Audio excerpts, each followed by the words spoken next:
Yes, she is. Hello and welcome to The Quiet Miles Voices in Motion, a series celebrating everyday endurance athletes whose stories often go unheard. These are honest, relaxed conversations about movement, life, joy, obstacles, and showing up. So, not perfect journeys, but real ones. This space is about connection, shared journey, and honoring the many ways endurance shows up in our lives. I'm Trina Dawkins, and let me introduce you to today's guests. So we have Lorna Mann. Thank you for joining me, Lorna. So Lorna is a trail runner, a lover of mountains, a very loud cheerer, she describes herself as, a lover of all things UTMB, whether she's running or cheering, and she's also a personal development coach and a mentor, also a huge advocate for journaling as well. So thank you so much, Lorna, for joining me. How are you? I'm so good. Thank you for having me. And oh, it feels so wonderfully weird to have someone else describe you. So thank you. You nailed it. Oh, perfect. Thank you so much. I'm going to start off by saying congratulations for getting into your race. Do you I want to did. tell us a little bit more about it? I literally love your celebration that you shared. Absolutely. Sat in exactly the spot when the email came in. You mentioned in the intro, I am a huge UTMB fan, and that may, you know, not everyone is, and that's all good. We are free to choose. But I live and breathe that Chamonix lifestyle, and I love that race week. And part of that race week, you basically have to enter a lottery to get into anything now other than an 100 miler and a 330 K, which I'm not going to do, by the way. So, Okay. no, never. If you need a helmet, I'm not running it. Side story. But I put in for the lottery for a race called ETC, which is Experienced Trail Courmayeur, and Mhm. it's not smallest. That's not doing it a service. It's the shortest distance that you can put into the lottery, and it filled me with so much joy because one, I never win anything. Come on, Euro Millions, I never win anything. But also, I really wanted to normalize on a week that's full of like absolutely huge achievements of people getting into UTMB, which is Mhm. 100 miles, CCC, which is 100K, OCC, which is 55K. No one really shouts and screams about the 15K, and I'm a massive believer in that. It's a mountain race, and you got in. So I just wanted to really be over enthusiastic about that. So thank you. Amazing. When is this race taking place?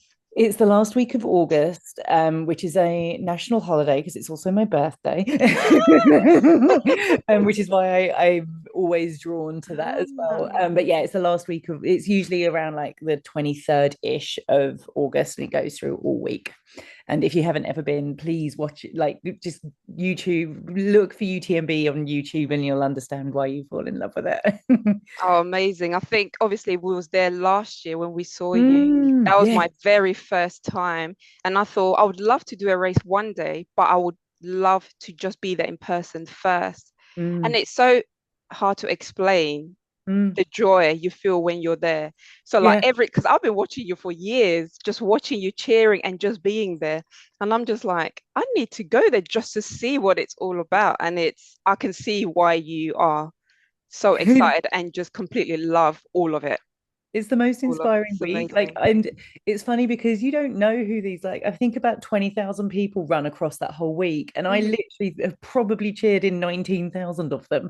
And I'm like, I don't know them. I'll never see them again, but I feel so emotionally attached to them. And I think that's one of my favorite things about trail running as well. I don't know what it is about because you don't do that with road running. You don't watch a week of road running and like No. lose your voice and, hug strangers. But there's something about the trails and something about that race week that just makes you a special human. Oh, I love that so much. So how did trail running become a part of your life? Oh, I How love that. did you That is the get here? biggest question. And I will happily rewind back because I think it's more important to know why I turned Yeah. to trails because I wasn't always a trail runner. Mhm. I started road running after a drunken bet with my first boss, or like my boss at the time, I should say. He said I'd never run a marathon because I had never run a mile. And I was like, I'll show you. That was at the Christmas party in 2012. And in Wow. 2013, I ran the London Marathon for the first time. I proved him wrong I proved myself right. Right. And I was hooked then. Like running just Mhm. became this thing where I was like, I never thought I could do it. I couldn't run for a bus at that time, and then I literally could run around my hometown. And so went back and did the London Marathon 4 times in a row. Wow. And which I did it for charity. I never got a balance spot at that point. I, still hadn't been a winner at that point. But it felt like something really special to do, like just Mm-hmm. running that distance and running in London when Twitter was just booming, and like there was crew scene was just coming up, and you felt like you were part of something really super special. And I ended up going to New York as well to do the New York Marathon again, of through travel spots, like through the travel package spots. But I got really tired really quickly, and there was something about it that I was like, don't know if I belong here. Like I never improved my race times, whether it was Mm-hmm. my marathon, my 10K, my first races were always my best ones, always my Mm. best times, and I just declined and declined. And it's not always about progression, don't get me Yeah. wrong, and it was never about progression for me. Mm-hmm. But I would have thought as time went on, I might have improved, but I didn't. So at some point, and it was around 2015, trail running just popped up in my Instagram feed. I think someone I followed from the road Yeah. running scene went out to Chamonix and did this beautiful 10K in June. And I was like, I might do that. Why not? Let's see what this is Mm-hmm. about. And so the next year, I decided to sign up for that race, which was part of a weekend called the Marathon du Mont-Blanc, which is a Ah, really like yeah. beautiful marathon, very Mhm. hard. Like it's got a 10-hour cut off. So, your sub 3 marathoners have got a lot longer to go. Yeah. And it was at that point that I thought this is something really different, because you can't, like, I thought, oh, my 10K times an hour, I might take me an hour and 10 minutes. It took me two. And you're like, and it didn't matter. I didn't feel like a failure at that point. I Mhm. was like, I've climbed rocks, and I've been on my knees, and I've like my hands have been involved with running. Like I'd never experienced what it was really like to truly immerse every sense in running. Like you just kind of had to switch everything off and really Mhm. concentrate on where you were. So that was the longest way of explaining like the introduction to trails for me, which was in Chamonix. And I'm super grateful, because when I came back and was like, I need to find more of this, Yeah. I discovered that there were local races, and that Mhm. trails aren't so far from London, and I can get there. And also I can just literally go and play in the woods and have a great day out, and not have to worry about pounding pavement and like worrying about whether I was wearing the right shoes or Yeah. running fast enough to be in, this space or that. So yeah, trails completely changed my running mindset, and I haven't looked back since. Amazing. I love watching your journey. And what I noticed is obviously I see you running, doing a lot of runs on your own as well. How do Yeah. you find structuring and planning kind of like your day in terms of obviously your job, planning Mm, your training runs, and do you do a lot of solo miles? Do you run with community groups? How do you thank factor you. in everything? It's mostly solo, because if it doesn't happen first thing, it doesn't generally happen. Tree, yeah, but you and I are moving in very similar circles there, mostly in the same park. Yeah. We're both South London gals. I was really inspired by somebody who I knew from the cruise scene, actually. Her name is Robin Mhm. Arzon, and she's Robin NYC on Insta, and she's like the VP of movement at Peloton now. She has risen to fame. Nice. Um, but when I first encountered Robin in about 2016, she said to me, and she's openly said this, it's like, you need to schedule your time in like running or workouts like you would schedule a meeting, and you would never ever not show up to a meeting, because Right. your work ethic is your work ethic. Mm. So practice that with your running, and I've always put that in. And it's like I will, my energy levels are best in the morning. I'm very lucky that I've got a gem of Greenwich Park, and I've got other spaces near me that I can get out, get 10 or 15K in if I have to, because I'm an early riser. And then the rest of the day is done. And I'm a much nicer person because of it. But I also have run to work and run home from work. And Mm. that's a 15K run, like so that Wow. Is you that can get 15K there? there, yeah, Wow. exactly. So, Amazing. I mean, don't get me wrong, I haven't necessarily always run home on the same day, but I might run It's home the okay. day before or run in the Mm. day after and get that like cumulative stress.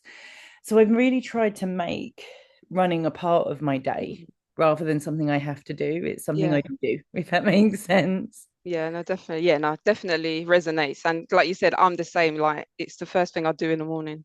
Because Yeah. if it doesn't get done then, I think about it all day. Yeah.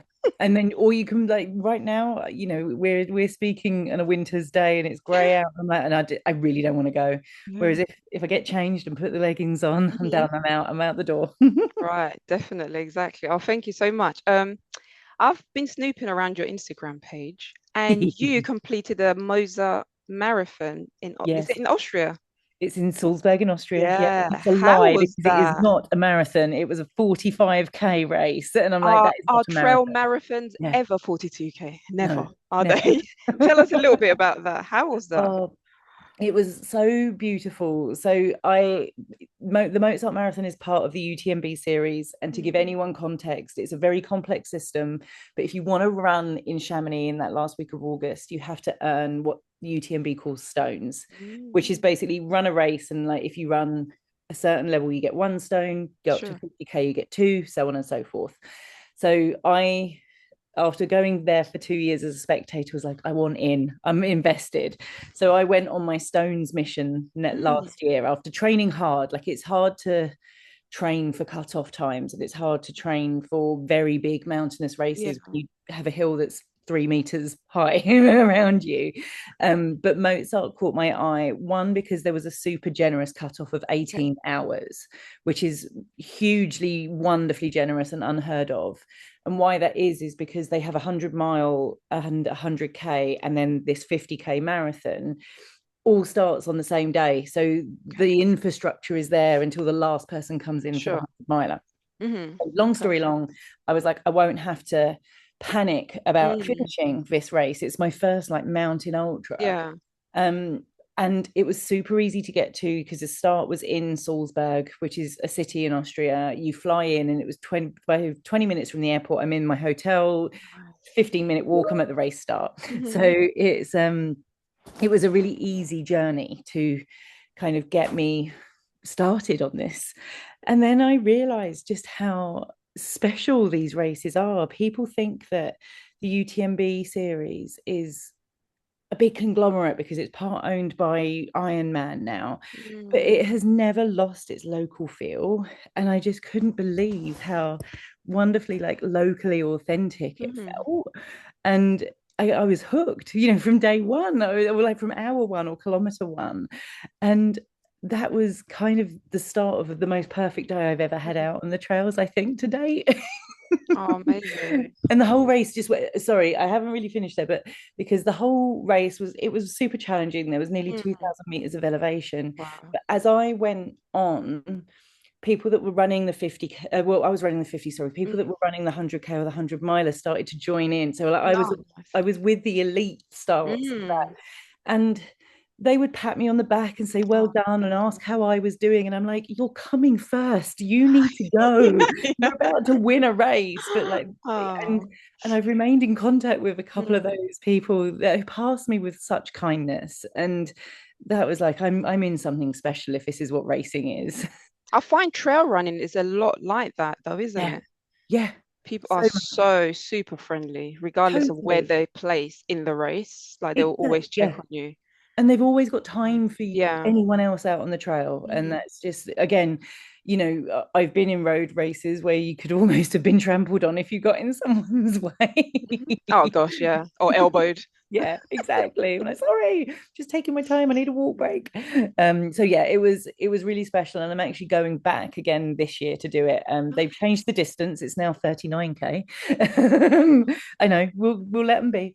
Well, Um, they say yeah, 39K. I I know. guarantee your watch will say different by the end. And they've changed the route slightly. So it's going to be like a brand new race, and I can't wait Mm. to see what that feels like. Amazing. You're a huge advocate for back of the pack runners, which Yeah. I'm probably one of those as well. How did that come about, and why are you so passionate about Oh, thank speaking you. up on it? I'm so passionate about it because I am one of them and I live and breathe it. And I don't think unless you've experienced chasing a cutoff Mm. and the pressure that comes with that, it's really hard to explain. Mhm. I'm I I wish running came easier to me, but it doesn't. Like training for a cutoff is me going on my red line max. Like my heart rate is up there. It is above 180, and like and I'm running, if I might be running a 15-minute K up a mountain at that point, or worse. Yeah. And it's more that I just want people to know it's okay to do that. Like chasing a cutoff isn't a failure. Mm. The cutoffs are there for a reason, Yeah. for sure, and that's fine, but it doesn't mean that you haven't achieved anything less by just getting Mm. to a cutoff point as opposed to 3 hours ahead of it, or who knows what. Do you know what I mean? So Yeah. I would really just like, why I share that is to try and break down a barrier that is that it's okay to train for cutoffs, basically. Hmm. No, definitely. I read one of your Substack posts and it was titled, Please don't assume I'm a beginner because of my pace. Oh yeah. I really enjoyed reading that as It's well. that was a very hard conversation that I was Yeah. in. And if I could explain it, do you mind if I explain No, it no, in please. such context? Yeah. I was in Chamonix, and it was probably when I saw you in Chamonix, actually, Mm. because I turned that corner and someone said, "Oh, I was talking about you because I think that we should do a training camp in the mountains for cutoff paces." And I was like, "Please, I need to know what this feels like." And this person, the woman, this it was three women, myself was Yeah. one of them, and I don't want to name any names. No, of course. Someone was standing up for me, like the person who said, "I was thinking of you," and the person that was a stranger to us who organizes these trips was like, "Oh my goodness, I've never thought of doing these for beginners." And I was like, "Dude, I'm not a beginner. I just run to the pace of a cutoff." Yeah.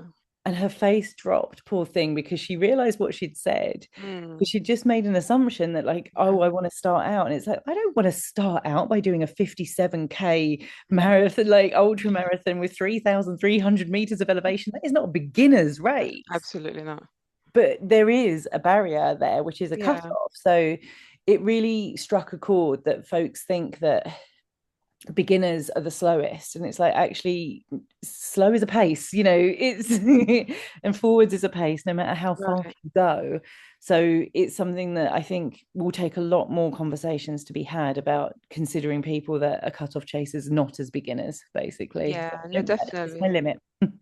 Definitely. And it also brings us to like kind of like running clubs as well, isn't it? Mm. Where they kind of talk about inclusive pace, everybody's welcome.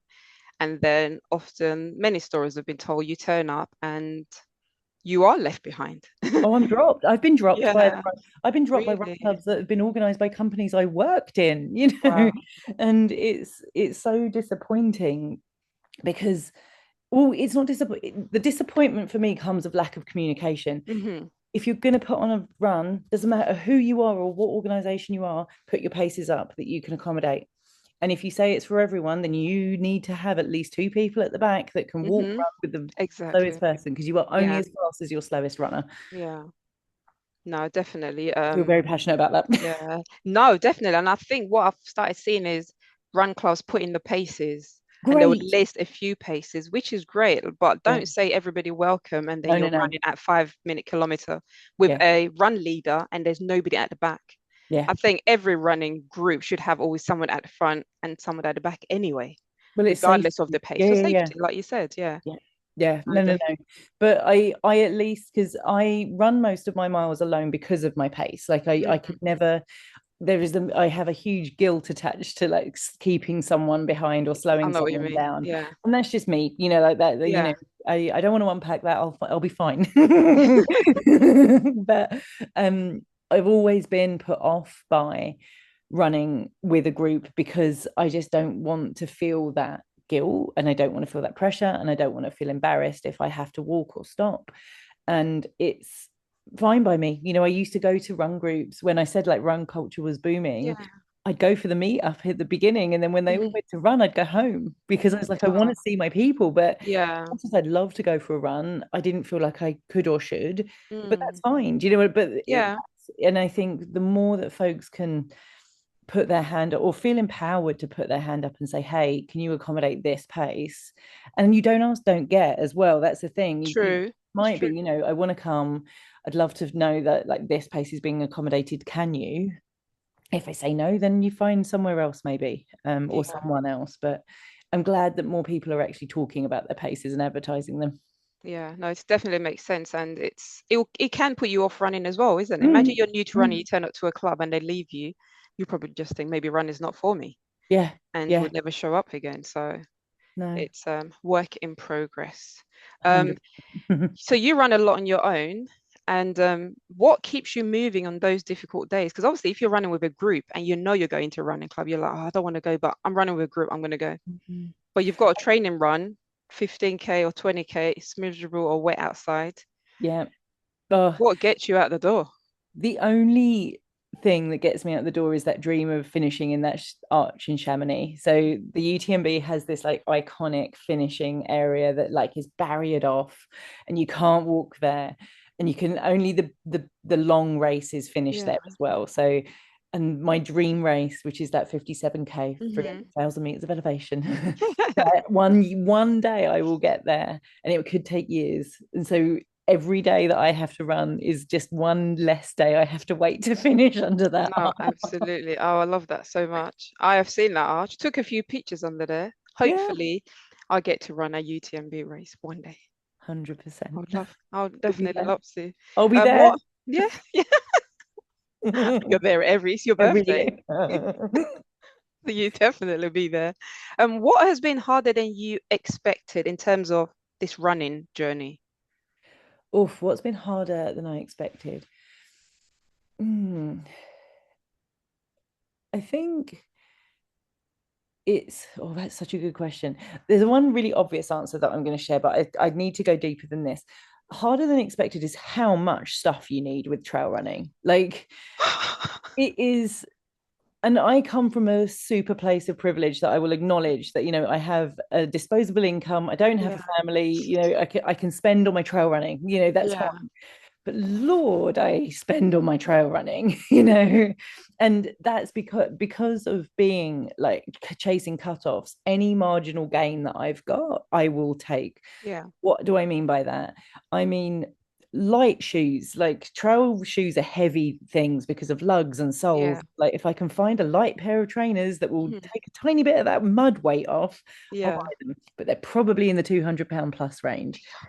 Also, to get up those hills, I need poles, and poles are expensive, And when I'm not using my poles, I need to store them somewhere. And Yeah. that means an extra part of my vest. I actually need a vest, and that vest is £150, and don't get me wrong, I can Yeah. go cheaper, but and that is a choice that I make. And there are some amazing brands out there. Please check out Harrier. They're amazing. Not They sponsored. are. I've got their Love Harrier. poles. Oh my Their God, I poles are love them. amazing. And there's brands like that are trying to Yeah. make trail running more accessible, because it just adds up. When I look at like things that I have to bring with me on these trips or on these trail runs, Yeah. carrying a night away so Yeah. luggage sometimes. So that's been super hard. I also think it's what's harder is how much time you really have to dedicate. Like Yeah. I make jokes of like I'm a frustrated elite athlete, and it's because I want to be out there for 6 hours, Yeah. because I have to be, because if I'm Yeah. going to be on my feet for 10 hours, I need to do Yeah. some training Practice. Yeah. runs. And it's that comes with its own like you need to be super efficient with your time. You need to have Yeah. understanding colleagues if you're knackered or need to take a couple of hours here and there. And you also need to rest, and you also Mhm. need to eat, and that all takes time. So I think it's the time factor is probably the deeper answer. Yeah. And it's like the day job just gets in the way, to be Yeah, honest. I'm just like, totally. who needs a Like, day job when I've got yeah, running to do? exactly. Like there's never been a more truer saying, I'll tell you that. But it's Oh, hard, like yeah. being ultra curious. Like if it's really hard when you want to, like a road marathon could be over for 5 6 hours for Yeah. someone. So you start at 10 and you'd finish at what, 4? You'd Hmm. still get home for a decent dinner Yeah. and a good bath, right? My trail runs can take 12 hours. Yeah. That's 7 till 7. And then you probably have to wait another hour for the bus back to the store, Mhm. wherever it is. And that's a long time on feet. And it does Yeah. really does take it out on you, no matter age, ethnicity, any kind of background. Mhm. You're out there a long time, and you really have to respect that. How do you kind of look after your body in terms of, because obviously you spoke about rest and sleep and stuff. Mm, How do you schedule, do you have like strict bedtime routine? Do you have in I terms of do. recovery days I and am stuff that like that? friend. I'm that friend that if you text me after 8 o'clock, you ain't getting a reply until 9:30 the next morning, because I'm literally like, That's I've been, good. yeah, the phone has to kind of take a back step. Hmm. I will 100% be on a wind down by 8 p.m. and I will be asleep by 9 on a bad day. It could be before 9 on a good day. But sleep is super important to me, and like I will try and get like 8, 9 hours if I can. Good. But that means getting up at 5 or 6 if I'm going to Hmm. bed at 9 Yeah. to get out and get it done. I'm in a real learning curve right now on trying to like eat to what's the word? It's not fast track my recovery, but eat to support my recovery. And that Mm. is something I have never done. But I'm 42 years old, and like as a female, my body is going through everything again, Yeah. and recovery has kind of taken a bit of a back seat. So learning like really eat my protein, Mm. really get nutrition dialed has been super important to me too. But also, like I was a huge believer or non-believer in rest days and be like, oh, I'll just do my strength training on my rest day, or I'll just do 2 hours of yoga on my rest day, Hmm. hour in the morning, hour in the evening. I'm like, no, no, no. A rest day now means do I nothing. know. Yeah. And and you learn that the hard way because you That's burn what I'm out and you get thinking. injured, Yeah. Hmm. whatever that might be. And I'm super fortunate, touching all wood, that I haven't had like injuries that have put me out. I might have had, Mm. I pulled a hamstring, but that kind of got itself sorted in 2 weeks. That's Got a bit nice. of a foot problem right now, but a bit Yeah. of stretching is sorting it out. Hmm. So, and I think that is down to being super strict with sleep and super like curious about improving nutrition. Amazing. It's one of those things, isn't it? Like you were saying, like we always learn everything the hard way in terms of Mm. like rest, recovery, injuries, doing your strength training. But it's all a journey. It's not Yeah, something you kind of master in your first year of running, and it's just kind of just learning 100% from, yeah, mistakes we make. others. Yeah. Yeah, as well. Exactly. Um, what would you say you've learned along the way, and kind of like what would you say to kind of like a younger you Lorna? Oh, younger Yeah. lawns would say don't get caught up in other people's paces. Like I 100% was a believer, and like I go back to that comment I made about my road ran at marathons Yeah. never improving. I just thought that's what you do, Mm. as a runner you're meant to get faster as you do it longer, like as more time goes by, but actually just more time just went by.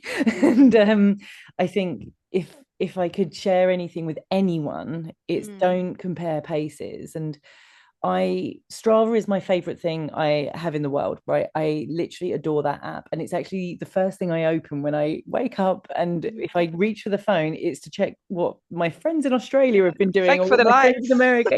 Yeah. 100%. I just want to be like, I want to cheer for you, cheer for you, Yeah. cheer for you, cheer for you. And it took a long time to like disassociate paces I saw from friends or Yeah. from people I just follow in the sport, because I'm like, I'm not them and they're not me either, by the way. They don't have Yeah. what I have and I don't have what they have, but I will happily celebrate them. And I'll also be like, oh, damn it, they're out. I Yeah. need to get up. Like that's another Yes. massive motivator. If Yeah. they got it done, then I can get it done this morning too. Oh, So definitely. I think just trying not to like the comparison trap is so real. And you can get caught up in other people's training plans and other people's motivations. And you might just want to be someone that wants to run around the block to clear the Right. heads.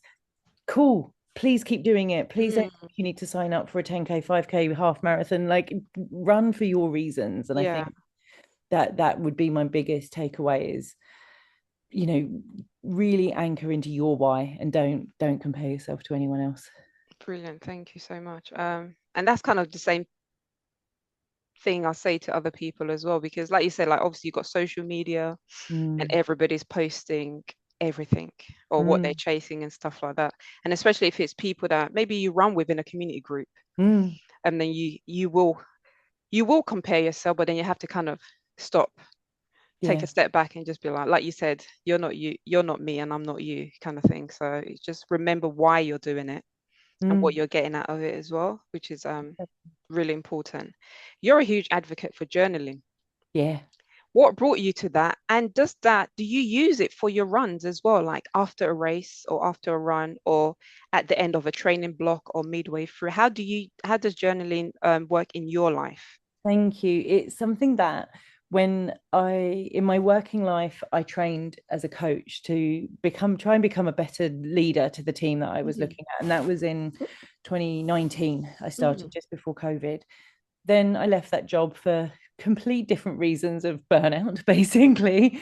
Um, COVID happened, and journaling turned into something that I thought I'm doing during this time, not for Hmm. any particular reason other than to pass the time, because I was one of the lucky ones that were not working and not having to care for someone in that time, too. Like, again, I speak from complete privilege there. So, journaling became this thing that I was doing, and I found there was an ask for it from my feed, my algorithm. They Yeah. were like, we want to do something that feels meaningful to start our day. I'm always about morning practices. Hmm. So I introduced that as a community offering during COVID and during lockdown times. And that I miss those it was Wednesday morning journaling sessions, it Hmm. was. And I really do miss them sometimes, but I'm like, I feel like I've lost that vibe. Who knows? It could always come back. Like says Trina, nodding enthusiastically. It will come back now. How I practice it now is actually all about my running. And it's Mm. about anchoring to that why is if I have a big race and it's in another room, but when I sign up, I write myself a letter that I want to open on race day. I was And thinking, yeah. it's something now that I'm like, because I just don't want to, if I'm going to pay the really expensive fees for some of these races, I want to make sure that I get the best out of it for me. And that maybe I hype signed up. That's all good. If we want to hype sign up for things, it's okay if we Yeah. just get lost in it. But there will have been a reason why I Mm. wanted to do it. And Yeah. whether it's because person X or person Y inspired me to sign up because they're doing it too, or they've done it, or whatever, you then dig a bit deeper. Well, why do I want to do it? And how do I want to Mm. feel when I start? And remind yourself that whatever the outcome is, you've made it to the start. And even if you're injured and you don't start the race, you might well have made it through that time period. And just, Yeah. I use it as a real true way to just, as I say, tap into why I Mm. signed up in the first place. And I write it, I stick it in an envelope, and I say open on this day, which is the race day, and it lives in a training diary that I still keep. I'm still writing a training diary down. um but I also use journaling to plan my races. So Mm. especially with like the big mountain ones, they come with a profile, so like how high up you go, how long it takes to get there. And so I draw that out myself, and I write like how far it is to the aid station, what pace I want to do, what pace is the cutoff pace, and also how do I want to feel. And it's just a word. Mm. It literally will be like, feel like you've got more in the tank, Yeah. feel tired here because it was flat and you can go all out. And that's journaling, and people don't think that that's journaling, but it Mm. is. It's all part It's of the true, process. actually. So yeah, that stays with me in my pocket during races as well. Yeah, I was just going to ask, like, do you take that with you? So Yeah, that's yeah. It's interesting. a complete reminder of everything that I need to remember, because sometimes your brain just goes to mush. Mm. And do you ever write? Do you kind of do like you do a reflection as well, like after the I race? tend to now use Hmm. Substack for that rather than Mm. physically writing Yeah. it down. I try and get it all out on that Substack. I don't know Mm. why, but it's a lot easier to type out a reflection Yeah. is to write it down. Mm. And I think it's because I never take the laptop to races, so Yeah. like, no one needs Not that. even at the checkpoint. No. No, no. But at least I think if I was to journal about a race, I think I'd be too in my emotions at the beginning of that. Mm. And Yeah. so to have a little bit of space. I haven't tried physically writing. I've only ever typed, but who knows? You might Mm. well.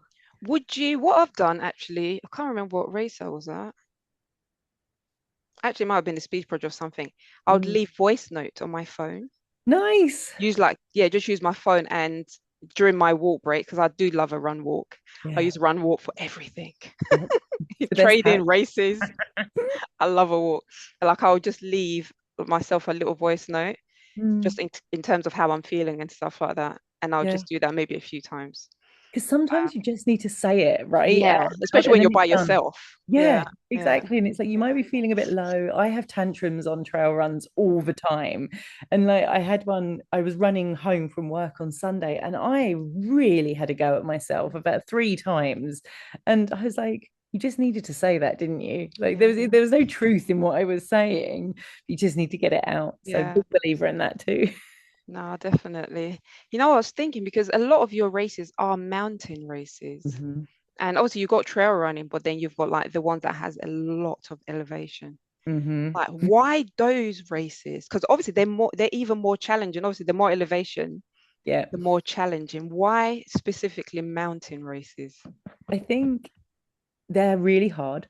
Yeah, They're really exactly. hard. And I enjoy hard things, but Mm, I also you don't like the mountains inspire me. Like when you are up high, anywhere, even if you're on the South Downs Way and you've climbed to yeah. the top of Ditchling Beacon, people that have been there will know that hill. And you get to the top, and it's such an achievement. And you might not ever get to the top, but you get to where you need to get to, and it Yeah. feels amazing. The air is different. You never see, I wouldn't have seen half of the world if it wasn't for my love for trail running. And I think it is an excuse to just experience amazing things for me. But I also think that folks like me and like us that are chasing cutoffs, are cutoff chasers, we don't see ourselves there. Mm, Like the media, like the races, social media don't really yeah. promote the back of the pack. Mm, You don't realize it's for you. So I'm not doing it just for that. Don't get me wrong. yeah, I'm doing it because I'm getting something massive out of it. But I think it's important to share that you are welcome there too. And absolutely. I think the more people that can do that are at the back, the better. Yeah, definitely. I think we get value for money being at the back. You 100%. actually get to see everything. Everything. Yeah. And make a You few notice your friends. surroundings as well. Yeah. You get to Yeah. talk to people, and I think that's what running is about because you get to meet amazing people. I mean, some people Exactly. you'll never see them ever again, No, but no. you've had a long conversation with them. And Yeah. I do love everything about trail running. And being, yeah, like you say, your pace is your pace. Yeah. But yeah, just being out there and enjoying it all and just taking it all in, being able to actually feel like I can stop Yeah. and take a And look also, around. and you can climb. Like I think Mm, that's the thing about mountains is yes. I've looked at them from afar and gone, oh, I'd never get up to there. And I do that in Chamonix. Yeah. There's a ski run, and it's got like a little bubble chairlift there that you can get up. And I always looked at that and gone, I'll never get up to there. And now that's a training run for me.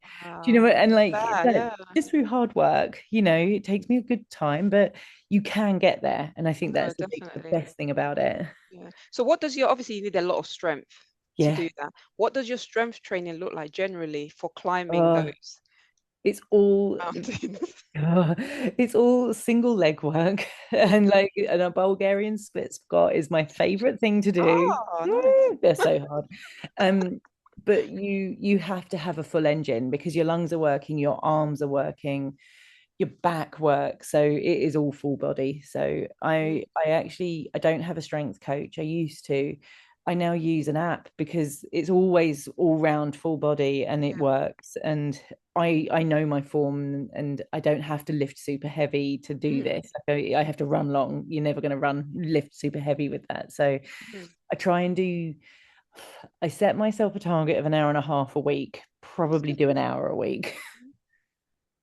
But yeah, that on top of foam rolling and stretching. Yeah. So, I know you love the Stairmaster as well. Alpha Stair. Yeah. See, now I'm in the point of view that the Stairmaster is a training run, not strength Mm. training. I think it counts as my It mileage, I'm can. It afraid. does, doesn't it? Yeah, It yeah. does. Yeah.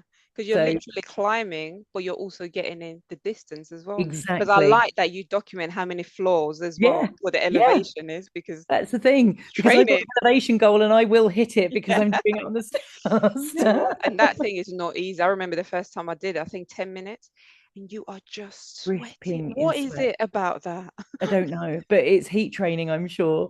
There's a good friend of probably both of ours, at least mine, Haroon Motor, who's the founder Yeah. of the Inclusion Network. Mm, Haroon is an amazing athlete. I just mm. never knew he is like a monster when it comes to climbing up hills. And it's Wow. because he does 2 hours at a time on the Stairmaster. Huh? Yep. And he posted recently that, he did a meeting on there, he'd caught up with his emails, and I'm like, dude, you are Was he standing Superman.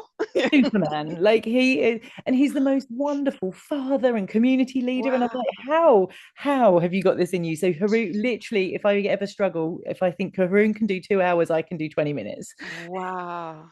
Two, yeah, no. I Yeah. think I've done 20 minutes at the most. I did an hour this week and it was hard. That's good. That's Yeah. that's still a long way Long way. because you can see the clock and everything is so Oh, slow. so my hack is that I watch a YouTube Tough. video of the race. It's so I'm only watching the Ah, race that I want to do. nice, nice. Wow. Yeah, never count it. Like you literally, I have a timer and I'm like, as Yeah. long, until Find I hear something the beeps, interesting to yeah, watch. yeah, Yeah. fine, watch something. And you got to down a lot of water as well, don't Yeah. you? In Oh, that I race. actually have done like worn my waist belt with like Oh, three nice. bottles because I'm like, I can't Yeah. leave it because someone will No, take it. Someone will take my stairmaster. it's true. Yeah, it's gold dust in the gym. Oh, amazing. Oh, I love that. Yeah, no, so yeah, for a race at my 8 goal race this year, I need to be using that as well. So I think I'll start that Go next week. for it. Just give Have you my told anyone what your A race is? I've been speaking, actually, only the people that I've been speaking to on the podcast know. Okay. Okay. I could tell you. Later on. Fine. Yeah. Okay. So yeah, I will get on there probably from next. I've just started the training block, actually, Nice. 16 weeks. So it kind of tells you when it is. It's in May. Nice. It's something I've never done, but I'm training to get to the start line and Wicked. then see what That's happens. what matters. Exactly. Yeah. So like you said, we can do hard things. We I'll can do give it a go. that. Yeah, no, definitely. Is there anything that we haven't spoken about that you would like to share? Woof. No, I think if I You're could, like, no. like, no.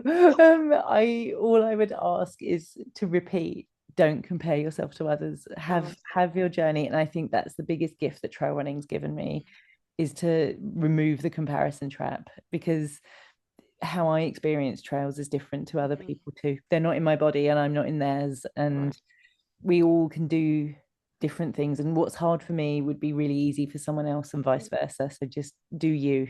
That would be my that's parting it. gift. Thank you. Thank you so much, Lorna. It's been amazing speaking to you. Thank Thank you you. for joining me today.